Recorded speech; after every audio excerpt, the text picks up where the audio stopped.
하나님 말씀 마태복음 1장 1절 같이 보시겠습니다.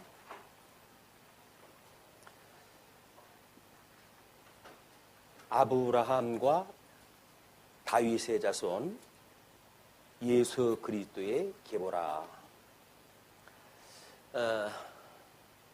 요한계시록까지 갔다가 다시 마태복음으로 돌아왔습니다.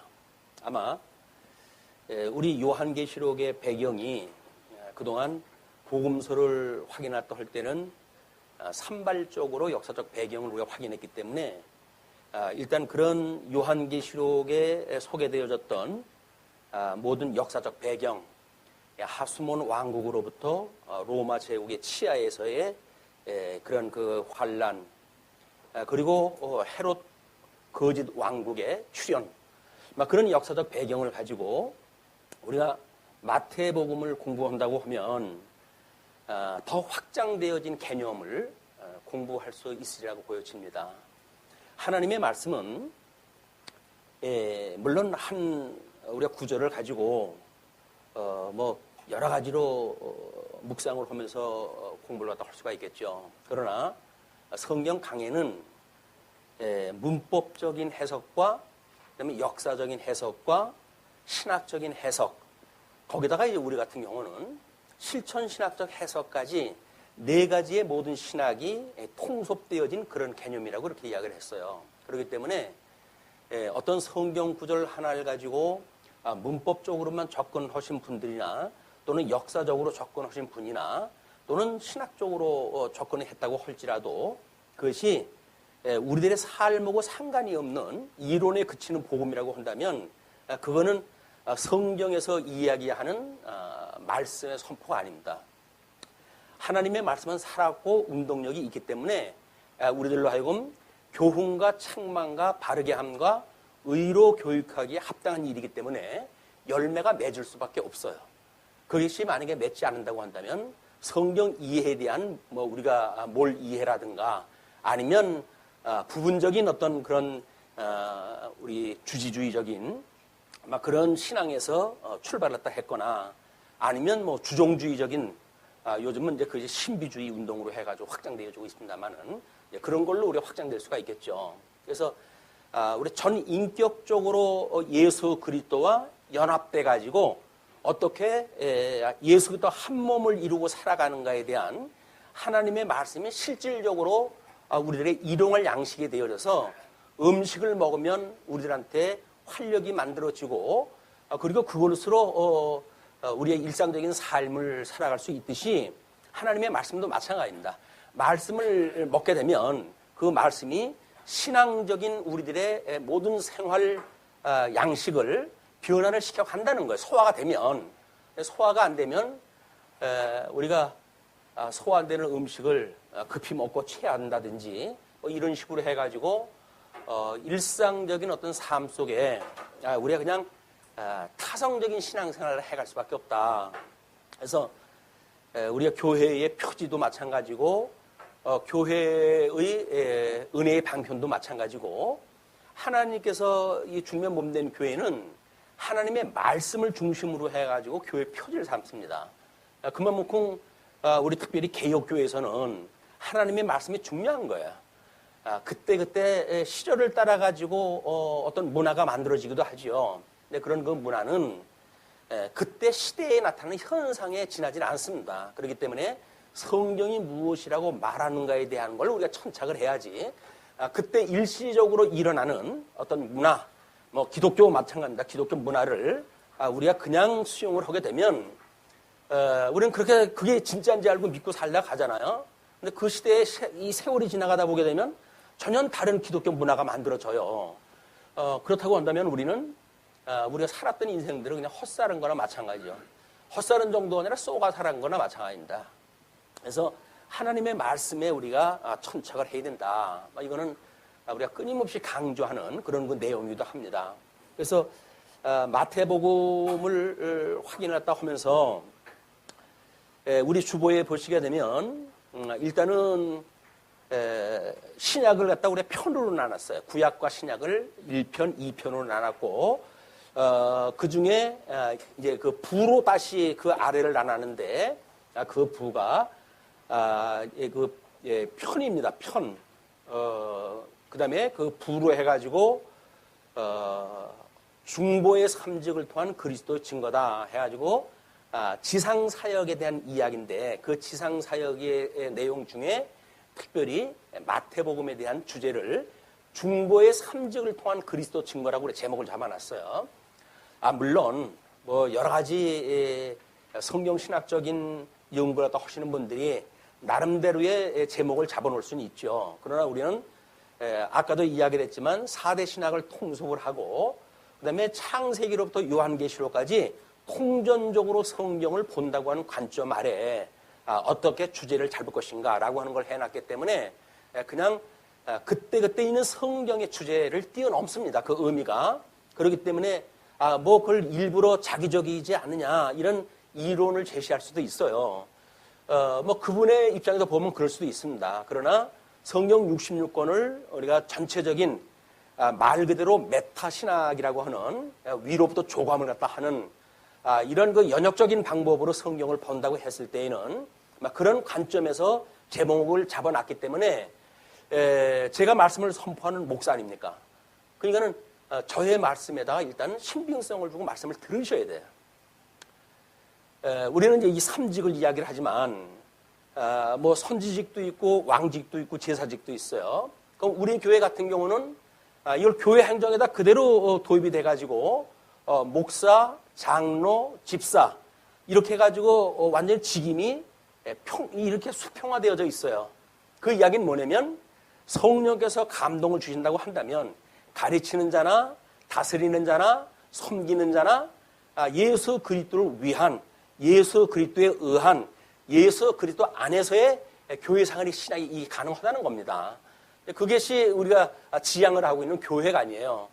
그렇기 때문에 그런 뭐 이제 조직을 가지고 있지만 자칫 오해를 하게 되면 뭐 가르치는 목사직 또는 우리 다스리는 우리 그 뭐 치리를 맡고 있는 이런 그 치리회의 그런 그 뭐 장로나 권사님이나 또는 섬기는 은사를 실현하고 있는 집사직 이런 분들이 수평이니까 그래가지고 수평이라고 하는 관점에서 보게 되면 각자 자기 믿음의 신앙의 양심에 의해 가지고 그 일을 해갈 수가 있어요. 그런데 우리가 교회가 말씀운동 서원교회라고 하는 입장에서 보게 되면 정말 하나님의 말씀에 우리가 매여서 그렇게 가르치는 일도 하고 또는 다스리는 일도 하고 섬기는 일도 하는가에 대한 이것은 매우 조심하지 않으면 어려워지게 됩니다. 뭐 상권 분립되어져 있는 우리나라도 마찬가지 아니에요? 뭐 하나 손을 대려고 그러면 난리가 나잖아요. 왜 상권이 분립되어 있는데 그렇게 하려고 그러냐? 뭐 이렇게 이야기가 되어져요. 세상 정치는 그렇지만 주님의 몸된 교회의 정치는 말씀의 질서가 있어요. 그 질서를 우리 고린도에서 사도 바울은 질서를 따라 우리 보고 그런 걸 행하라고 이렇게 이야기를 합니다. 믿음의 분량에 의해서 우리가 각자 신앙생활을 하지만 말씀의 질서라고 하는 건 한 줄로 되어져 있어요. 하나님께서 예수님을 보내주시고 예수님께서 성령 하나님을 보내주시고 성령 하나님께서 강양 은사를 줘가지고 일을 갖다 해가시기 때문에 성령 하나님께서 어떤 가르치는 자를 세웠는가에 대한 문제는 그런 맥락에서 매우 중요한 겁니다. 왜냐하면 그 말씀의 선포에 의해서 방향이 결정이 되어질 거 아니겠어요? 그러니까 하나님의 말씀을 가르치는 자에 의해서 말씀운동 서원교의 방향이 이미 설정이 되어지는 거예요. 그러니까 우리가 그걸 교회의 표로 삼고 그래서 성경대로 알고 성경대로 배우고 성경대로 살자라고 하는 교회 표를 만들어놨단 말이에요. 그리고 이거는 교회 연역을 우리가 만들어가고 또는 교회 정관을 만들어갈 때 정관에다 이걸 못을 박아놨어요. 우리 교회는 이거를 목회의 표로 삼고 목회를 한다. 라고 해서 다 동의를 갖다 하셔가지고 가표를 갖다 던지셨어요. 예 해가지고 그 정관이 통과가 되어졌고 뭐 우리 교회 설립한 이후로 그거에 의해서 지금 진행이 되어지고 있는 거예요. 그렇기 때문에 그런 하나님의 말씀을 선포하는 사람이 나름대로 가르치는 바, 그걸 뭐 우리가 메타 성경 신학적인 관점 또는 통섭 성경 개론이라고 하는 그런 그 입장, 이런 걸 가지고 목사가 가르친다고 한다면 개인별로 각자 다른 생각을 가질 수는 있어요. 믿음도 다르고 각양 문화적인, 이 기독교 문화적인 배경이 그동안 우리가 신앙생활을 어떻게 했는가에 따라 다를 수 있기 때문에 그렇습니다. 그러나 그것이 가르치는 자에 의해서 뭔가 정화가 되어지질 않으면 말씀의 운동력이 작동이 안 되어지는 거야. 말씀은 말씀대로 듣는데 우리들의 삶은 옛날 알고 있던 거 그대로 그냥 구습을 따라 살아가게 되어지기 때문에 말씀이 화합이 되질 않는다. 이것이 제가 이제 어떡합니까? 뭐 남은 날은 멀지도 않고 그러니까는 할 수만 있으면 성도님들이 어떤 뭐 나중에 후임자가 올지 몰라요. 그렇지만 그 목사님이 만약에 강론을 딱 한다 할지라도 거기에다가 우리가 포커스를 맞춰가지고 질서가 잡혀야지. 우리가 과거에 배웠던 건 그렇지가 않은데 라고 해서 각자 뭐 나름대로 자기의 믿음이 더욱 크다, 뭐 성경은 아는 지식이 더 많다, 이래가지고 진행이 돼버리게 되면 하나님께서 과연 그런 목회자를 왜 보내주셨을까? 그 이야기는 그 말씀을 중심으로 해가지고 질서를 잡으시겠다는 거예요. 그거는 설사 저하고 포커스가 다른 어떤 이 교회의 표를 만들 수도 있겠죠. 그런다고 해가지고 그거를 반대하거나 또는 그거에 뭐 저항을 하거나 이렇게 되어지게 되면 이미 우리 사사기에서 이처럼 각자 왕이 없으므로 각자 자기 소견 좋은 대로 살아가는 이런 그 일이 되고 마는 거예요. 우리가 어떻게 예수 그리스도를 대주제로 믿고 그 하나님이 우리를 직접 통치하시는가 라고 하는 신앙적 감각을 가지고 말씀도 듣고 또는 뭐 다스림도 받고 또는 우리 섬기는 일도 하고 이런 그 일들이 했을 때 질서 있는 교회 생활이 가능하기 때문에 그렇습니다. 쉬운 것 같지만 사실 그렇게 만만하지 않아요. 끊임없이 우리가 깨어 근신하지 않으면 놓치기가 쉽기 때문에 그렇습니다. 그런 맥락에서 보게 되면 지금 우리가 공부하려고 하는 마태복음은 매우 중요한 일이에요. 우리 신약성경 들어오자마자 이제 그 마태복음이 소개가 되어지지 않습니까? 근데 거기에 제1장이 1장서부터 4장까지의 내용인데 중보자로 오신 그리스도에 대한 소개가 있게 되어져요. 이제 빨간 표시를 1번에 해놨어요. 그 이야기는 오늘 우리가 확인했다 할 때 중보자라고 하는 개념이 완전히 숙지가 돼야 앞으로 우리 이 마태복음도 시작되는 요한복음까지 그 예수님이 어떠한 분인가에 대한 해석이 명확하게 들어오기 때문에 그렇습니다. 그래서 오늘은 그 중보자에 대한 일이 무엇인가 이걸 우리가 확인하다 해야 되겠고요. 오른쪽 박스에는 구약시대의 고엘 제도를 소개를 갖다 해드렸어요. 이 고엘 제도는 룻기를 우리가 공부하면서 과거에는 하나님의 언약대로 다윗의 조상이 그냥 출생이 했다라고 하는 혈통적인 관계만을 방점을 찍고 소개가 되어졌다고 한다면 그는 예수 그리스도의 양성을 중심으로 한 설명이다. 그러므로 거기에는 그리스도라고 하는 양성이 우리가 소개가 되어야 된다고 하는 개념을 가지고 룻기를 공부했단 말이에요. 마찬가지입니다. 우리 지금 마태복음도 1장에서는 중보자로 오신 그리스도, 그 다음에 2장에서는 이제 선지직으로 오신 예수 그리스도가 소개가 되어질 거예요. 그리고 3장에서는 왕으로 오신 그리스도가 소개가 되어지고 그다음 그 4장에 넘어가게 되면 제사장으로 제사직을 수행하시는 그리스도로 소개가 되어져 있어가지고 룻기로부터 사무엘 상하를 통해 가지고 하나님의 그 구약 성경을 통해 가지고 하나님 나라를 어떻게 조직해 가시는가라고 하는 그런 원리에 의해서 우리는 이 복음서를 확인하게 되어집니다. 그래서 우리 그 마태복음은 나름대로 룻기로부터 사무엘 상하에서 보여주는 그런 그 육적인 계시의 방법을 그대로 지금 표현이 되어져 있어요. 그런 걸 우리가 확인할 때 해 가게 되면 우리들이 그냥 예수님의 삼직뿐만 아니라 주님의 몸된 교회의 성령이 우리들로 은사를 주어가지고 어떻게 그리스도의 삼직을 우리들로 하여금 해가게 하시는가, 이걸 깨달을 수가 있게 되어지는 거거든요. 그러니까 우리를 이제 제사장과 우리 왕으로 이제 세우신다고 그렇게 이야기를 했는데 요한계시록에 가면 그 우리 왕 같은 제사장이라고 이미 믿음의 선배들은 이야기를 했잖아요. 그 왕 같다라고 하는 그 이야기는 통치를 할 수 있는 권능을 받았다는 이야기입니다. 그 얘기 뭐예요?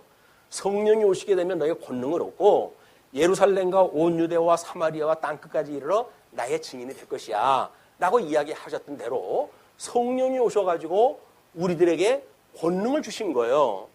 적어도 우리는 성령의 권능을 받고 지금 살아가는 사람들이거든요. 그렇기 때문에 세상의 어떠한 조직이거나 또는 왜곡되어진 어떤 진리의 체계라고 할지라도 이런 권능에 의해서 다스릴 수가 있어야 되는데 이 복음의 증인 역할을 해야 되는데 그걸 못하게 한다고 한다면 사도행전 1장 8절 말씀이 잘못되었든지 아니면 그걸로 증인을 삼겠다고 했던 그리스도의 말씀이 허언이든지 아니면 우리들이 그거를 믿지 못하기 때문에 우리들로 하여금 드러나질 않든지 어떤 이 원인이 있을 거예요. 그걸 통해 가지고 우리가 신앙생활을 돌이켜본다, 묵상한다 그런 그 이야기는 말씀으로 내가 통치를 받고 있는가의 문제 처음에 우리 주님의 통치 아래 있는가 내가 그걸 인정하는가 그렇다고 한다면 그 말씀에 통치받는 우리는 과연 세상에 나가서도 세상의 그 어둠의 권세를 통치하고 믿음의 권세를 가지고 신앙생활을 해 가는가에 대한 그런 확신이 성도들의 일반 삶으로 드러나는 겁니다. 그렇기 때문에 우리는 실천신학적으로 성령의 열매로 그걸 하나님께 드러나게 하신다는 거거든요. 그걸 믿는 것이 우리들의 믿음이죠. 네, 그것이 믿음의 우리 분량을 따라서 가시적으로 드러날 수도 있고 안 드러날 수도 있어요. 그거는 중요하지 않습니다. 하나님께서 선물로 주시는 건데 믿음을 조금 주셔가지고 그런 열매가 드러나지 않는다고 한다면 어떡하겠어요? 하나님께 믿음을 갖다 안 주시죠 그러는데 만약에 그것이 하나님께서 믿음을 우리한테 안 주셨다고 믿어진다고 한다면 마땅히 구해야 되겠죠. 하나님 앞에. 그게 기도예요. 하나님 앞에 우리 기도한다는 이야기가 뭘 우린가 불러가지고 믿음의 이런 사역자로 삼으셨는데 그렇다고 한다면 사역자의 일을 감당할 수 있게 하시기 위한 모든 여건을 마련해 주셨을 거라고요. 그런데도 불구하고 안 된다고 한다면 우리는 그 원인을 찾아내야 됩니다. 하나님 앞에 그리고 그걸 구해야 되겠죠. 그럼 우리들의 신앙생활은 깨어있는 신앙생활이 될 것이라고 저는 그렇게 믿고 그래서 이 중보자로 오신 예수 그리스도에 대한 이야기를 오늘 이번 시간에 이제 확인했다 하고 그다음에 고엘제도 이건 그 내용도 마찬가지입니다. 그래서 우리 그동안 요한계시록을 공부하면서 아담 때로부터 요한계시록 심판 때까지 늘 확인했다 했던 구조인데 그 구조를 통해 가지고 첫째 시간에 말씀을 한번 상고해 볼까 이런 거 생각이 듭니다. 자 그러면 우리 사도행전을 끝나고 사도행전 그 이후를 공부할 때예요. 그걸 갖다 공부할 때 우리는 예수 그리스도께서 오시고 예수 그리스도께서 오신 뒤 이제 예수님은 승천하시고 그리고 그의 성령을 갖다 보내주셔가지고 보혜사 성령이 오신 이후입니다. 이런 이후에 교회가 세워졌잖아요. 그 교회가 세워졌는데 우리 성령, 우리 예수님이 승천하시면서 약속하신 그 약속이 바로 성령이 오시게 되면 너희들이 권능을 얻고, 이래 권능을 얻고, 그리고 이제 땅끝까지 이르러 증인이 될 것이다 이렇게 합니다. 땅끝까지 이르러서 증인이 되어진다. 그리고 내가 이제 다시 이 땅끝까지 복음이 증거되어지면 재림을 할 거야. 다시 올 거야. 라고 하는 약속이 되어져 있어요.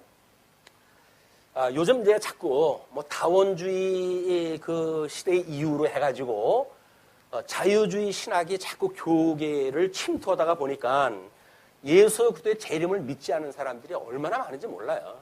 그 사람들은 성경에서 말하는 천국과 지옥을 말하지 않습니다. 이 땅에서 뭐가 이루어진다고 보는 사람들이거든요. 그것이 신앙적으로 자유로운 사람들의 이야기예요. 나름대로 합리주의적인 생각을 가지고 있는 사람들. 그래서 우리가 경계해야 될 것이 지금 세속주의를 경계를 갖다 해야 되고 신비주의를 경계를 갖다 해야 된다. 이 세속주의는 짐승 권세를 그대로 따르려고 하고 신비주의는 음녀 권세를 그대로 따르려고 하는 이런 그 모략이 있어요, 여기에. 그렇기 때문에 하나님의 말씀을 우리가 말씀대로 배우고 말씀대로 우리가 알고 말씀대로 살려고 한다면 이렇게 외부에서 오는 짐승 권세와 음녀 권세로부터 경계를 하지 않으면 안 돼요. 우리들이 70년, 80년 살면서 신앙생활의 경험이라고 하는 거는 미천하기 짝이 없습니다. 그리고 현재 이 기독교에서 만들어지는 그런 그 부분에서도 아주 극히 일부만 우리가 체험을 할 수가 있거든요. 그렇기 때문에 우리가 모든 근거는 성경으로 자꾸 돌아가야 된다. 하나님의 말씀이 무엇을 말하는가로 자꾸 가야지.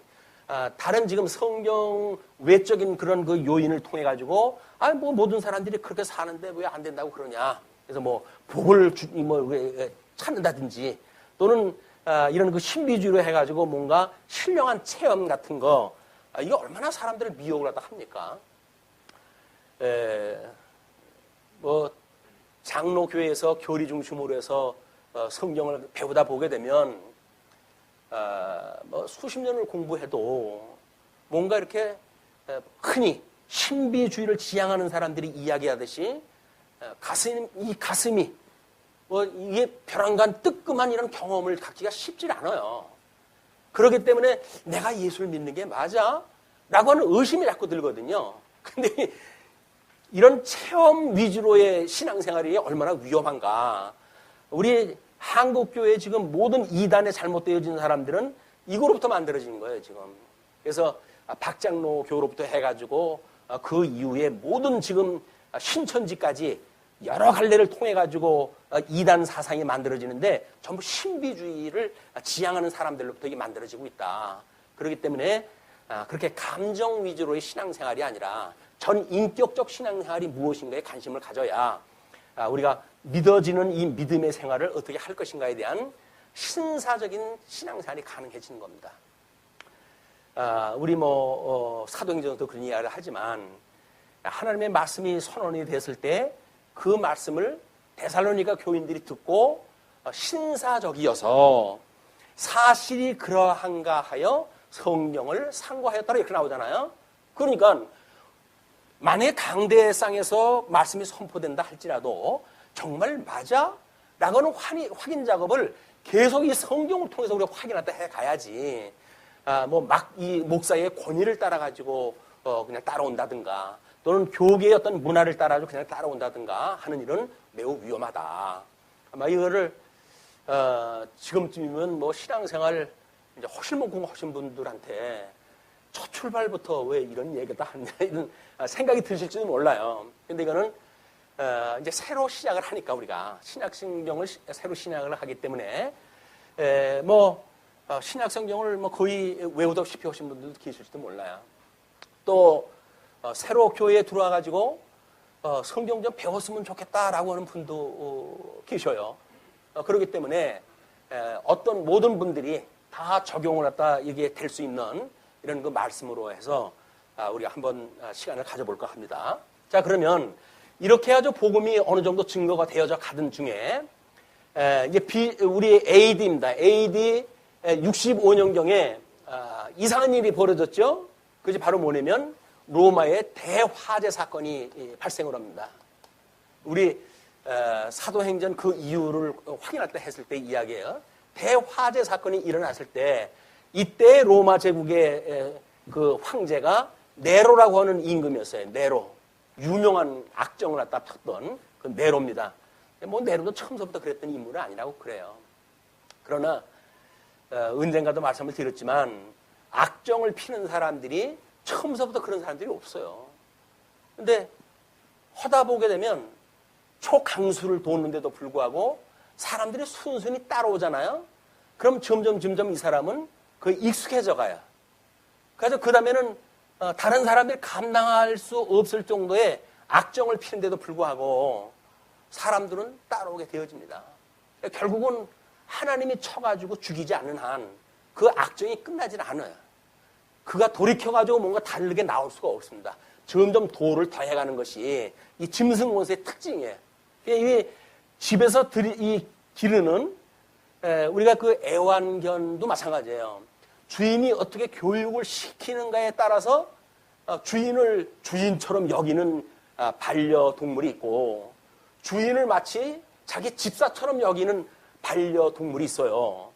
그럼 우리가 반려동물이라고 하는 그 이야기는 함께 살자는 뭐 좋은 이제 의미로 시작이 되어지지만, 그 반려동물이 내가 그 반려동물의 집사가 되기는 좀 그렇잖아요. 내가 주도권을 가지고 내가 반려동물을 길러야지.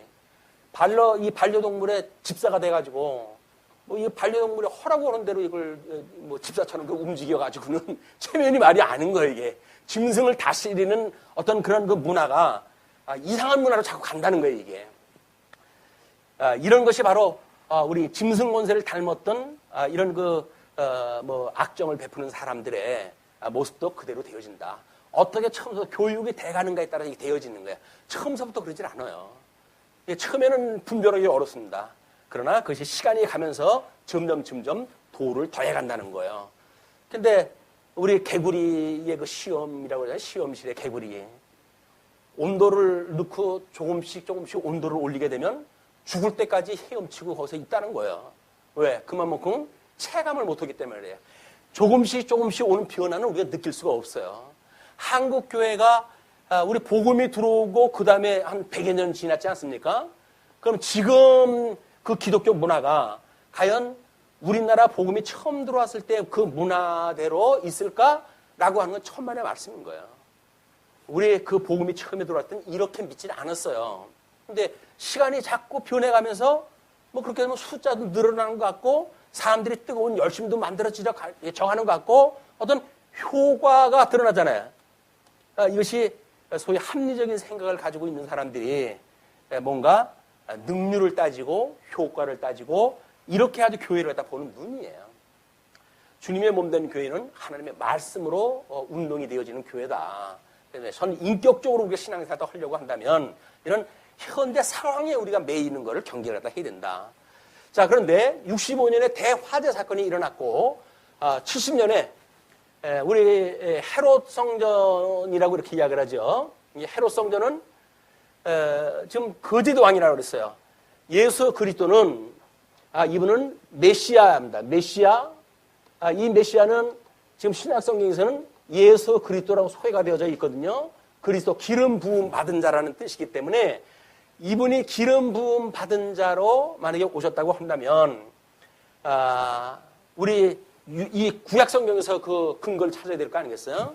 근데 구약 성경에 보게 되면 뭐 우리 모세의 그 율법서 또는 역사서, 뭐 역사서고 모세오경오고 역사서를 이제 묶어라고 공부하다 하지만, 그다음에 이제 여기서 뭐 시가서, 그다음에 선지서 이런 그 책들로 해가지고 구약 성경이 완성이 되어져 있어요.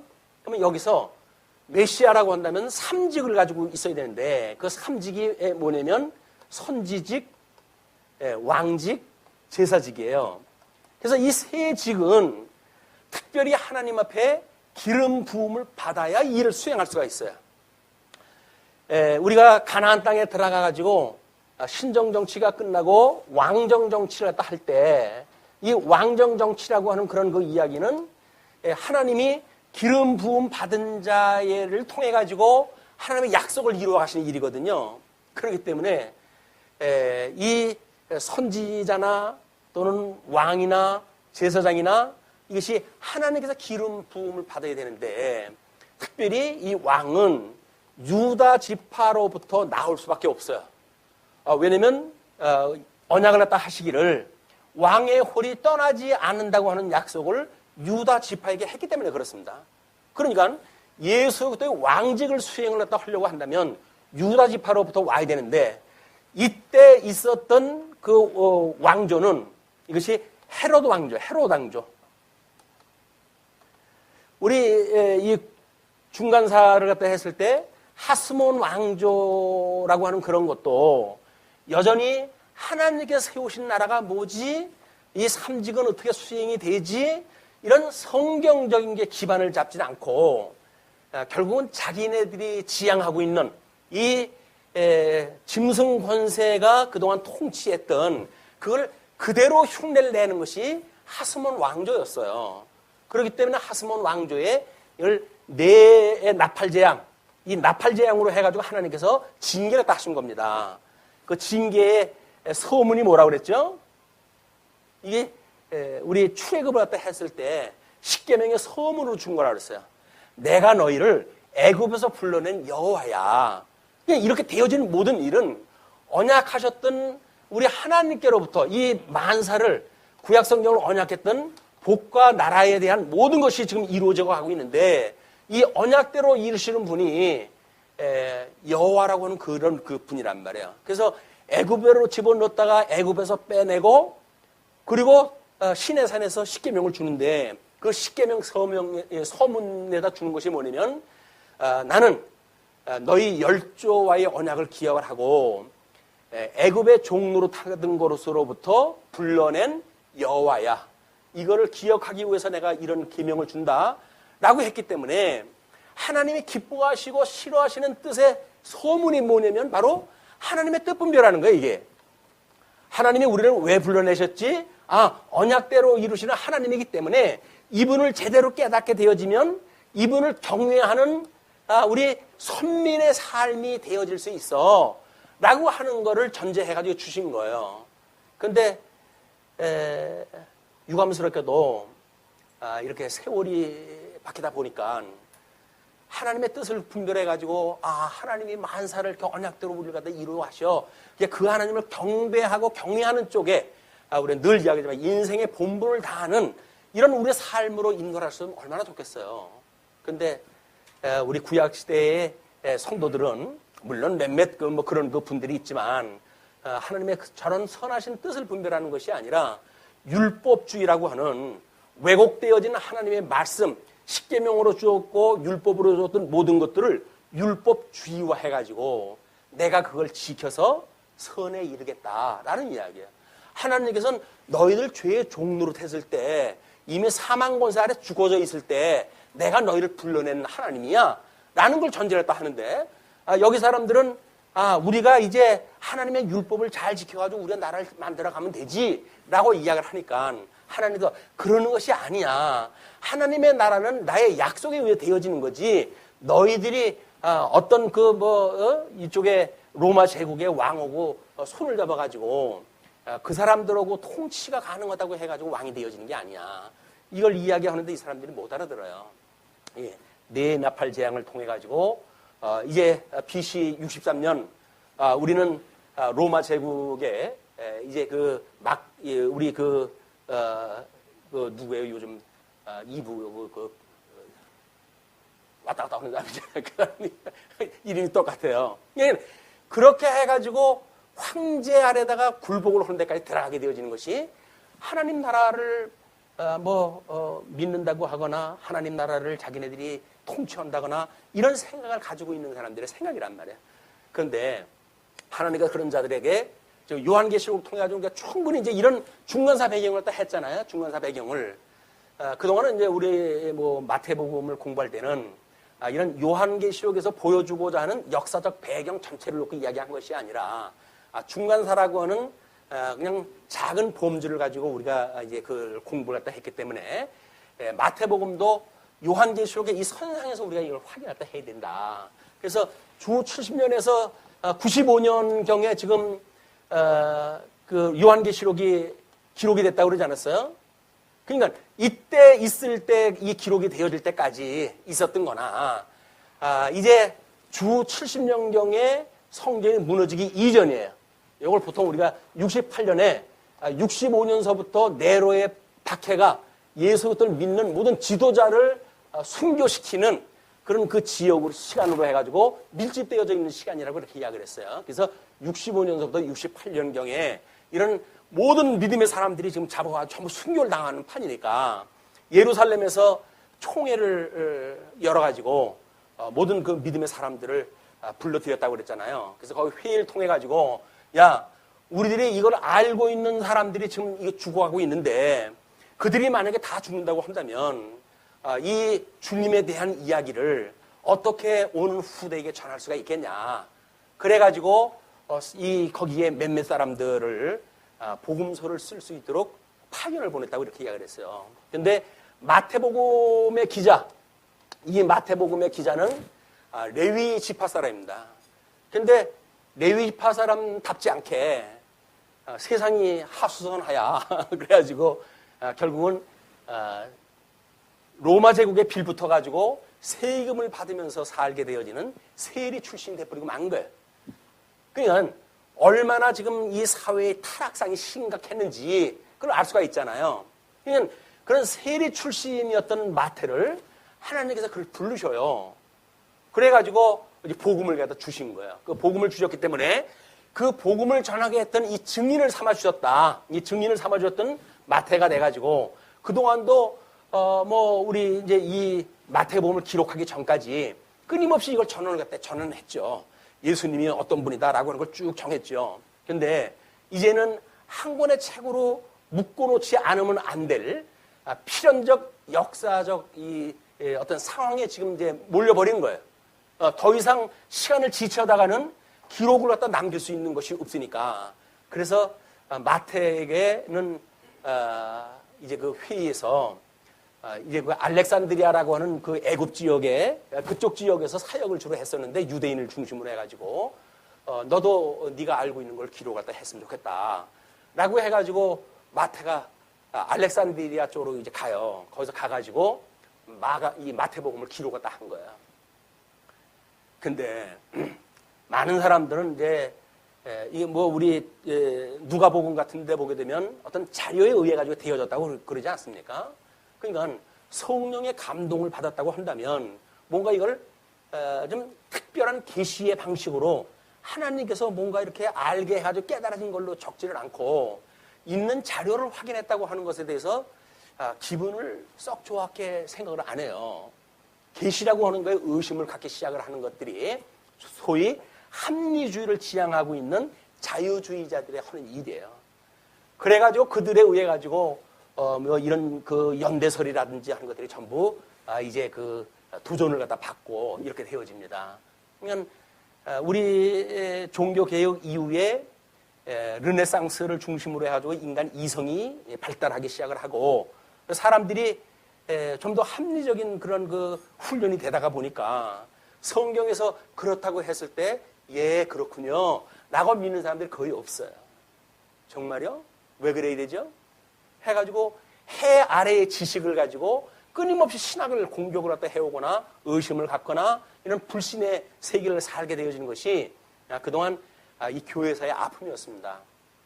심각하게 우리 뭐 중세의 그런 그 시대에 암흑기를 갖다 거치고 그게 종교 개혁에 의해 가지고 오직 성경 이걸 이야기해가지고 성경으로 돌아가야 된다라고 하는 것이 선언되어져 가지고 모든 권위, 교회의 권위는 이 우리 성경에 있다라고 하는 걸 한 것이 종교 개혁의 큰 원리라고 이렇게 이야기를 했습니다.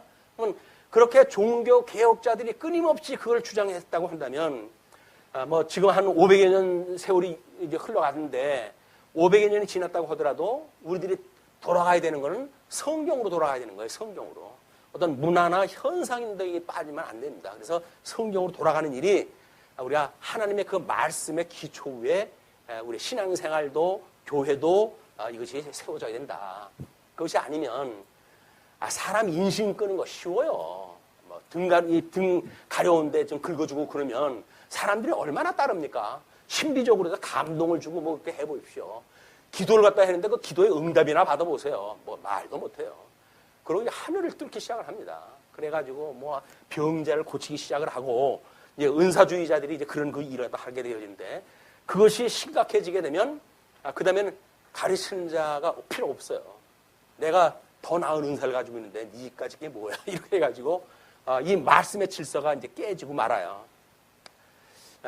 뭐 그런 것이 현상적으로 교회사적으로 우리가 보게 되어지는 이런 문화의 양상이다.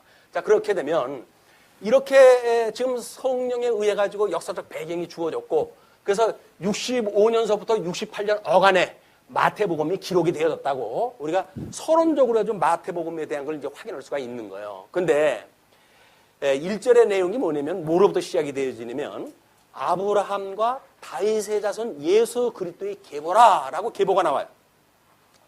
그래서 참 마태복음 신약성경을 공부하시는 분들은 맨날 뭐가 낳고 하다가 보니까 아이고 성경이 뭐 이렇게 따분하냐 이런 생각이 들고 그러는데 사실은 따분한 게 아닙니다.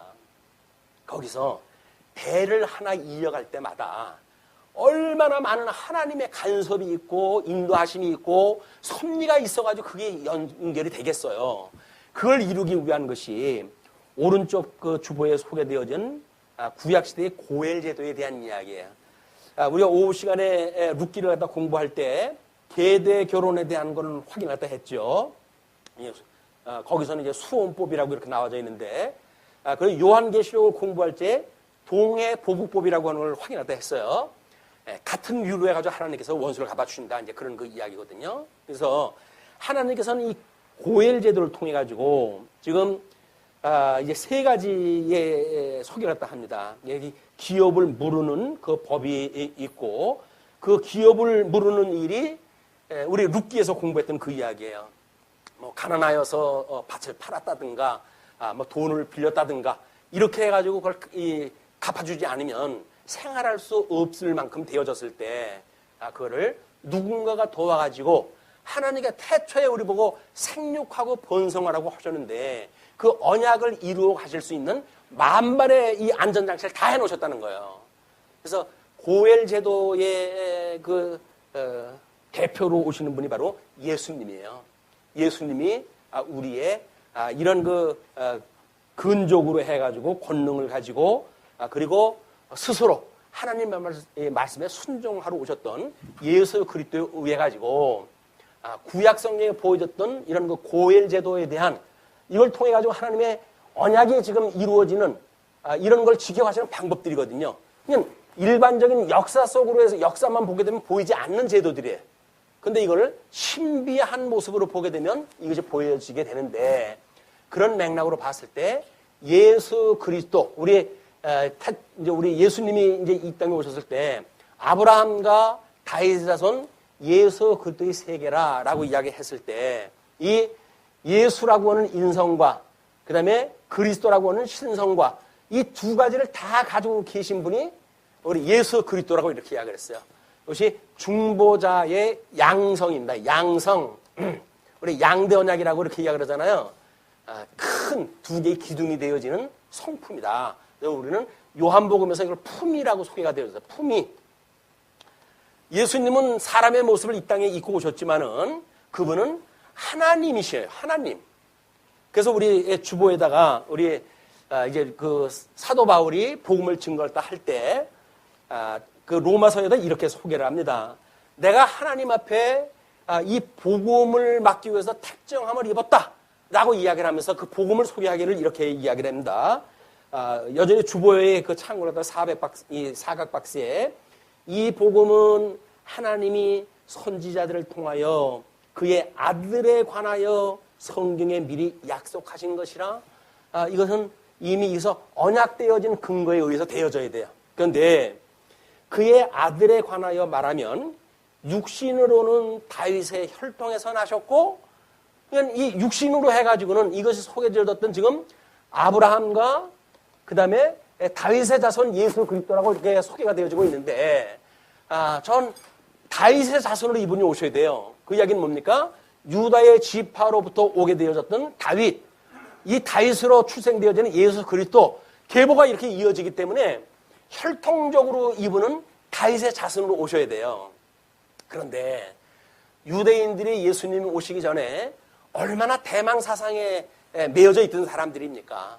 이제 이 그리스도가 오시게 되면 우리가 비록 지금은 로마 제국의 학정 아래 있지만 다윗의 그런 그 왕국처럼 통일 왕국을 이뤄가지고 우리도 세상에 내놓으라는 사람들 앞에 살 수가 있을 거야 라고 하는 메시아 대망사상을 가지고 있었음에도 불구하고 이 구약 성경의 이해를 제대로 못하기 때문에 우리 예수님이 참 메시아로 오셨잖아요. 근데도 불구하고 예수님을 급기야 십자가에 못 박아 죽이는 데까지 가게 되어지는 겁니다. 지금은 어떨까요? 지금 이 예수를 그리스도로 믿는 우리들은 과연 예수 그리스도를 십자가에 못 박는 일이 없을까요? 신앙적으로 그게 있다는 거예요. 신앙적으로. 예수님을 다시 못을 박고, 왜? 못을 어떻게, 왜 박아요? 예수님이 왜 죽으셨죠? 모든 율법의 저주로부터 우리를 용서해 주시기 위해서 하신 분 아니에요. 근데 만약에 우리들한테 율법을 주장을 해가지고 예수를 믿는 사람이 그렇게 살면 되겠어? 그래가지고 만약에 법을 들이댄다고 한다면 그것이 바로 신율법주의라고 그러는 거예요. 그러면 우리를 위해서 예수님 또 어떻게 하셔야 된다고요? 또 돌아가셔야 돼. 그러니까 잘못되어져 있는 이런 우리의 어떤 신학에 빠지게 되면 우리는 예수님을 또다시 십자가에 못 박아 죽이는 이런 우를 범할 수밖에 없는 거야. 예수님이 초림했을 때 우리가 그걸 뼈저리게 성경을 통해서 확인했음에도 불구하고, 그리고 요한계시록까지 이르러서 우리 주님이 하시는 모든 일을 확인했음에도 불구하고 그걸 기초로 해가지고 우리 살아가는 우리들이 과연 이 법에 의해 가지고 신앙생활을 해가는 이런 우리들의 삶으로 전락되어 버리고 만다. 역시 다시 사단의 종이 되어지는 거야. 우리 주님께서는 십자가의 죽으심으로 우리를 모든 율법으로부터 우리 자유롭게 하신 분 아닙니까? 율법으로부터 자유롭게 하신 분이에요. 이 자유는 어떠한 사람도 이 자유로부터 우리를 끊을 수가 없어요. 이걸 우리가 하나님의 사랑으로 말미암다 그렇게 이야기를 해요. 하나님께서 우리를 사랑하셔서 예수님을 십자가에 못 박아 죽게 하시고 모든 율법의 저주로부터 우리를 구해내셨기 때문에 우리들은 이 하나님의 사랑에서 누구도 끊을 수가 없다. 그런 그 이야기예요. 그러니까 성도들은 삶의 모습을 가지고 정죄하거나 그러는 것이 아니에요. 믿음의 적고 크고 차이는 있지만 복음으로 만약에 그가 자유를 입은 사람이라고 한다면 신앙의 양심의 자유를 인정하다 해야 되는 거예요. 믿음이 어려가지고 어떤 사랑이라고 하는 열매가 열매는커녕 흔적도 안 보이는 것 같다고 한다면 어떻게 했어요? 믿음이 없어서 그러는데 그렇다고 해서 우리가 그 사람의 믿음이 있느냐 없느냐를 재단할 이유가 없어요. 그냥 하나님의 뜻에 의해서 그가 부름을 받았다고 한다면 이미 그는 죽음, 예수님과 함께 죽고 예수님과 함께 죽고 예수님과 함께 살았다. 그래서 우리 세례라고 해야 그래서 끊임없이 지금 예수님과 함께 죽고 예수 그리스도와 함께 사는 것, 이게 세례니까 세례 받았다는 이야기는 모든 율법의 저주로부터 우리 주님이 나의 모든 죄를 대속을 갖다 하셨다. 내 죄를 대신해가지고 돌아가셨다는 거예요. 그게 인정하는 것이 이게 은혜거든요. 이게 은혜예요, 이게. 은혜가 구하는 걸 갖다가 얻는 것이 은혜가 아니라 나를 주님께서 위해가지고 십자가에 돌아가셨구나. 그래서 기도를 갖다 할 때 기도하는 이유가 왜 기도해야 되냐고, 우리 하이델베르크 신조에서 이야기를 했다고 그랬어요. 대속이라고 하는 것이 나를 위해서 하나님이 돌아가셨는데 그것만큼 세상에 감사한 일이 어디 있어요? 아니, 세상에 나를 대신해가지고 세상에 어떤 사람이 나를 위해 대신 죽어줄 수가 있어요? 끔찍이 사랑을 갖다 하기 때문에 부부가 대신 죽음을 대신해 줄 수 있다고요? 안 돼요. 나를 위해서 돌아가시는 분은 우리 대속주 되시는 예수밖에 없어요. 그냥 우리 삶의 모든 것들을 감사하며 살아갈 수 있는 것, 이거는 우리 주님이 나를 위해서 돌아가셨다고 하는 우리 신앙 고백이에요. 신앙 고백. 이 신앙 고백이 은혜로 깨달아졌고 신앙 고백이기 때문에 우리는 내가 이것이 귀한 것만큼 다른 사람들의 대속의 은혜에 참여하는 것, 그걸 우리는 소중하게 여겨지는 거야. 기쁘게 여겨주는 거야.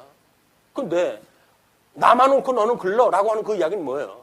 결국은 다른 사람을 정죄하는 데 이르게 되어지는 거니까 그건 하나님이 원하시는 게 아니다. 그러면 그러죠. 그럼 법도 없이 살란 말입니까? 물론 우리 하나님께서는 그 율법의 강령인 사랑의 법을 우리한테 이야기를 하시죠. 이 사랑의 법은 우리 지금 고엘제도에서 나오는 특징을 보시게 되면 몇 가지 조건이 있다고 그랬어요. 그거는 근족이어야 하고, 또 하나는 자원해서 해야 돼요. 또 하나는 능력을 구비해야 돼요. 그런데 우리는 성령에 의해서 능력을 구비가 됐죠. 예수 그리스도가 우리를 보고 친구라 하였으니 예수님하고 우리의 친구가 됐고, 예수님을 우리가 주님이라고 했고, 예수님이 우리를 아내로 삼아주셨다고 했으니까 우리만큼 가까운 근적이 어딨어요, 주님이. 주님이 이걸 다 하신 거야. 주님만큼 부여오신 분이 어딨어요. 그러니까 고엘제도의 충분 조건은 우리 예수님 한 분밖에 없는 거예요. 그분이 우리를 위해 가지고 우리를 이 사랑의 법을 인해 가지고 주셨고 깨닫게 하시고 믿어지게 하시고 그리고 이렇게 살아가게 하신다. 그걸 우리가 온전케 하시는 예수 그리스도를 바라보라. 이렇게 해야죠. 예수 그리스도를 바라보자. 왜요? 온전케 하시는 분이 예수 그리스도군요. 이분을 우리가 보고 믿는 거지. 그걸 뭐 여기서 누구는 어떻게 사느냐 이런 걸 가져 봐가지고는 우리한테 소망이 없어요. 예수 그리스도를 이 예수 그리스도 온전케 하시는 예수 그리스도 이분만을 바라보고 살아가는 성도의 삶이라고 한다면 주님이 살아계시고 지금도 그리고 저 창조로부터 심판에 이르기까지 전 성경 우리가 다 확인했잖아요. 그렇다고 한다면 그분이 우리를 온전케 해간다는 이야기는 이제 짐작이 되지 않습니까? 뭐가 근심이에요? 여기서 그게 믿어진다고 한다면 온통 우리가 항상 이 범사에 감사할 이유가 뭡니까? 그거예요, 그거. 우리 주님께서 우리를 이렇게 인도하셨다라고 하는 걸 우리는 인해서 감사하다 하는 것이다. 이렇게 이제 고엘 제도에 대한 이야기고 중보자에 대한 거는 양성을 가지고 계셔야 됐다. 그래서 신성과 인성이라고는 이 두 가지의 양성을 가지고 계신 것이 중보자에 대한 이야기고 이제 그거를 뭐 혈통적인 거는 이제 다음 시간에 확인하다 할 거니까요. 그렇게 하고 칼게돈 회의의 기독론 교리를 소개해드렸어요.